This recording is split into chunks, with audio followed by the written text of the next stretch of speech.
Agamben, ele quer que o homem ele tenha uma experimentum voces, a experiência da voz, uma experiência radical da voz,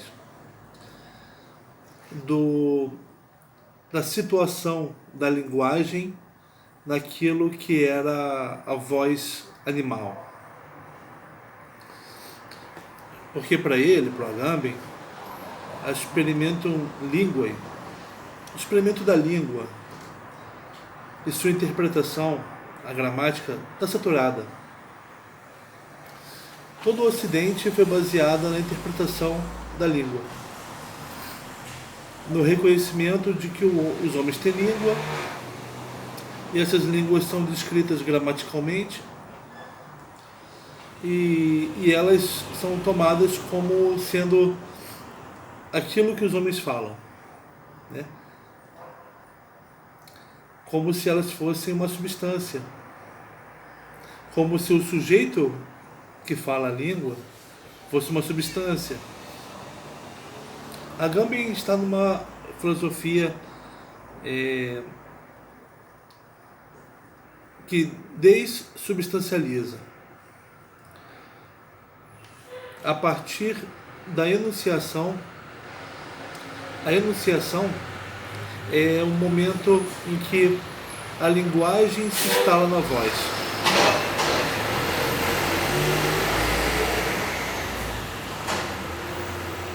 Enuncia-se uma frase e essa frase eu estou aqui. Uma frase assim simples, eu estou aqui. O eu e aqui, eles não são realidades, eles são lugar, eles são puro ter lugar da enunciação. Eles são indicadores, ou são shifters, de onde ocorre aquela enunciação aqui. Eu é um shifter, um indicador de quem profere aquela enunciação. Eu. Agora, eu e aqui, eles têm uma função no enunciado. Eles não têm uma substância própria. E eles indicam, então, o lugar, ou poderiam indicar o tempo, contemporâneos àquele que enuncia. Quando cabe o eu. Quando o sujeito da enunciação é um eu. Poderia ser um nós, poderia ser você. Essa aí é a forma que o Agamben tem de fazer o homem ter a experiência da voz a partir da enunciação que se dá no puro lugar, que cria onde se está e quem enuncia.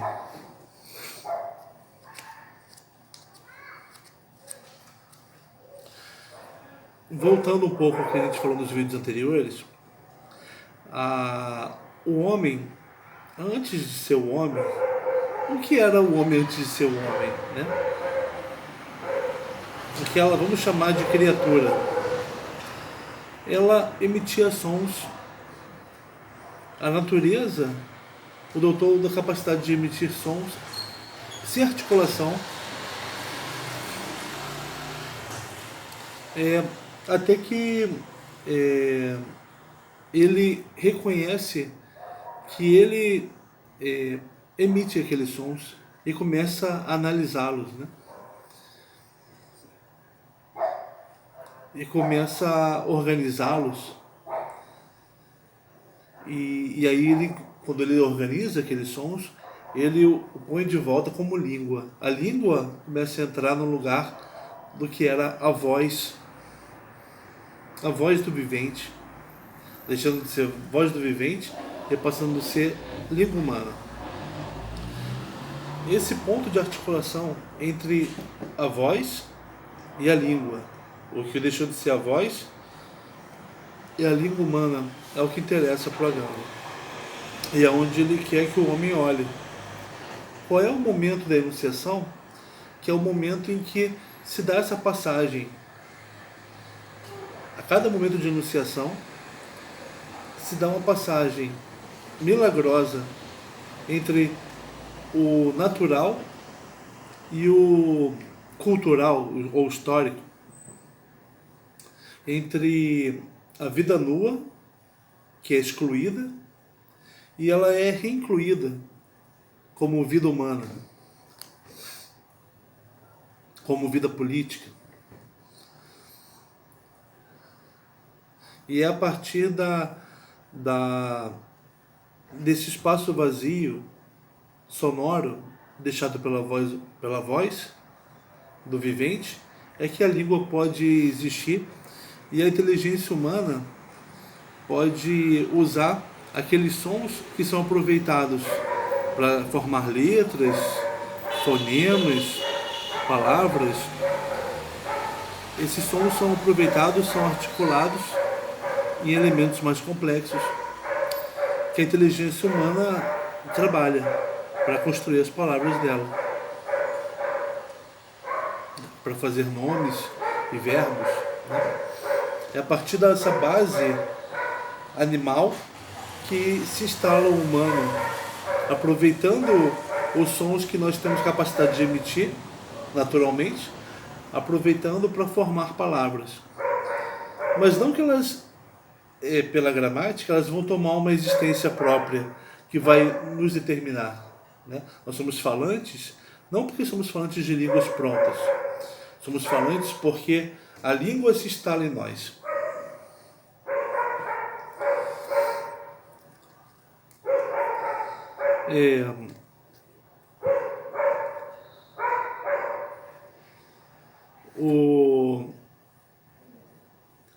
A gramática e a fonética, elas pretenderam, nessa tentativa de descrever a voz humana, imaginaram que o que os homens falam são letras articuladas. Você. Aí se observa que ele diz a letra V, depois a O, depois a C, depois a E. Ou então que ele emite o som V, depois o som O, depois o som S, depois o som E. I. Isso é uma tentativa científica de analisar a fala humana. Mas a fala do homem não é assim. É um fluxo. O discurso é um fluxo que não para. A menor unidade de um discurso não é a letra, não é aquilo a que se chegou na análise da fala. A menor unidade do discurso é o próprio discurso. Uma frase, porque ela depende do sentido. A fala humana, ela é a imaginação que se apropriou da cultura para criar os seus sentidos. Minto, a imaginação que se apropriou da natureza, dos sons do vivente, para criar os seus sentidos, para expressar a sua alma. O que aquela alma estava sentindo e estava expressando sonoramente. Isso é exteriorizado e é entendido pelos homens. Os homens tomam consciência de que são falantes e eles, ao tomarem consciência, eles reincorporam aquilo como língua e se tornam homens.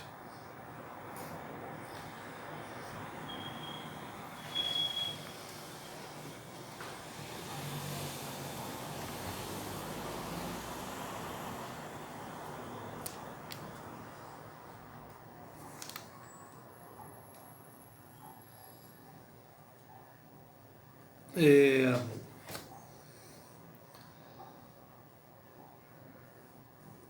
será que nós percebemos que nós somos falantes? Que nós somos, que nós enunciamos frases e isso quer dizer que somos seres falantes? E nós somos falantes de usando os recursos da voz, os recursos sonoros da voz e também da nossa capacidade imaginativa, né? E que nós estamos instalados em cima da negação da natureza. Talvez não, né? Talvez para nós, eu até preciso falar uma coisa para alguém. Talvez eu considere que aquela frase eu já possa formulá-la antes de dizer, né? E eu acho que eu a digo com sucesso. Mas já reparou que nunca sai do jeito que se planejou? O discurso nunca sai como se planejou. O momento da enunciação é único. Porque aquele momento é o momento em que o falante ele ocorre. O momento do enunciado é o momento de criação, de nascimento do falante. O momento de passagem daquele, daquele que tem a capacidade de emitir sons e usa esses sons de forma articulada, expressando os afetos da alma dele. E ele produz o enunciado.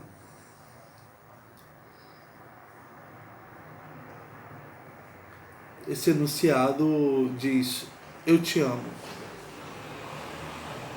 E quando ele diz isso, ele, por um momento, ele pensa: eu disse eu. Então eu sou o sujeito. Eu sou o sujeito desse enunciado, então eu sou o sujeito disso que esse enunciado significa. O que ele transmite do que minha alma está sentindo.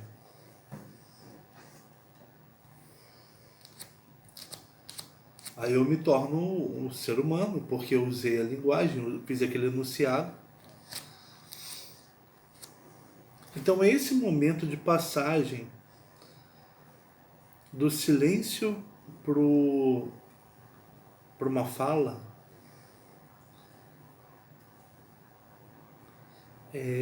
quando se fala, ao invés de se fazer outra coisa,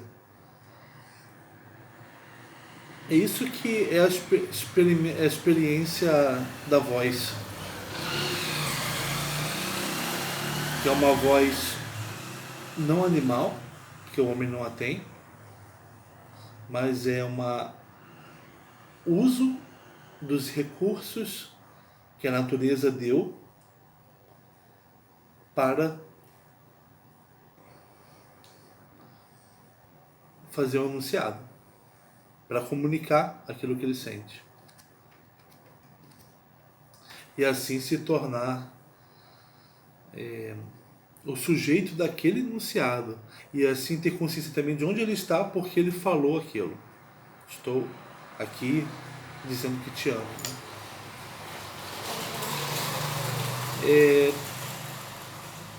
Uma coisa que a gente tem falado sobre a fala é que a fala pode ser fala com F maiúsculo, que é a fala das musas para o poeta, com F maiúsculo, porque é uma fala que comunica coisas divinas para ele. E tem a fala com F minúsculo, que é a fala humana. Mas elas funcionam, vamos entender, poderia dizer agora, de uma forma parecida, da mesma forma, né? Porque é uma questão de o poeta, ele escutou um Deus falar para ele, e ele é aquele que se torna poeta porque ele emite aqueles enunciados que ele ouviu dos deuses. Ao enunciar a história da Guerra de Troia, o poeta é surgido. Ele sai do silêncio e vai para a enunciação, vai para o discurso. Discurso a respeito do todo, dos deuses, né? Dos homens.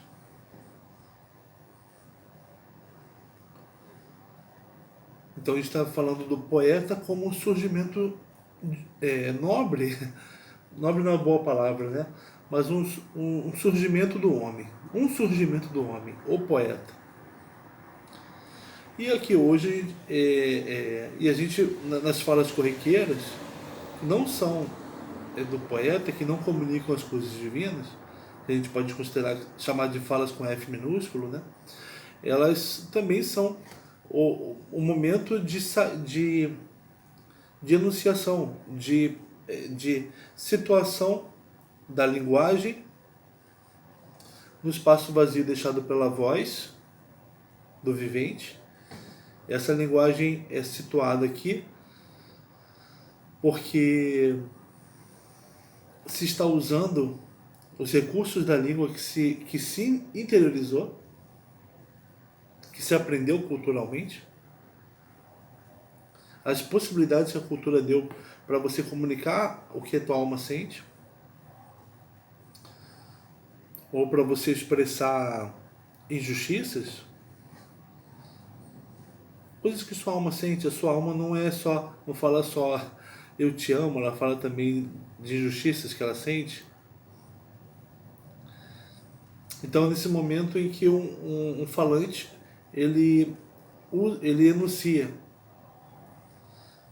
e esse enunciado ele é feito a partir do uso dele dos recursos da língua, que aproveitam aquilo que ele traz da voz não articulada, da voz de vivente, e ele enuncia, e nesse enunciado ele toma consciência de que foi ele, de um eu que falou, e dos outros indicadores de lugar e tempo, né? Aí ele também tem consciência de onde ele está. Então isso aqui é uma teoria para entendermos melhor a fala, que serve para a fala do poeta, como para a fala do não poeta, do homem comum.